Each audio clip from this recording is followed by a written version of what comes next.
చూసారా మేము ఈరోజు ఏం చేసుకున్నామో తెలుసా? కదంబ పువ్వులతో 108 పువ్వులతో మహాలక్ష్మి పూజ చేసుకున్నామండి. మరి మీరంతా చూస్తారని మీకు పూర్తి వివరాలు కావాలంటే మాకు పెద్ద వీడియో ఉంటుందండి. లింకులు పెట్టడం కానీ లింకులు చెప్పడం కూడా తెలియదు. మరి మాది యూట్యూబ్లో మా ఛానల్ ఉంటుంది కదా, అది చూడండి. అందులో పెద్దగా పెడతాం. మేము ఇప్పట్లో ఇంకా పెట్టడం అవ్వదు, మాకైతే ఇంకా నెట్ రాలేదండి.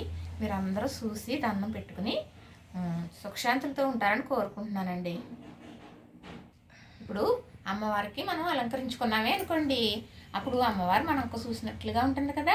ఆవిడ కలవ పువ్వు లాంటి కళ్ళు, చక్కని ముక్కు. మరి ఎవరినన్నా చక్కగా ఉన్న వాళ్ళు చూసేటప్పటికి లక్ష్మీదేవిలా ఉంటుంది అంటారు కదా. అమ్మతో పోల్చుకుంటాం, కానీ అమ్మని రెడీ చేయాలి, అమ్మలాగే మనం కూడా రెడీ అవ్వాలి. అప్పుడే లక్ష్మీప్రదం అండి. ఇల్లుని చూసి ఇల్లాలని చూడాలి అంటారు కదా, అది మనం అందరం చేయవలసిందే. శ్రీమాత్రే నమః.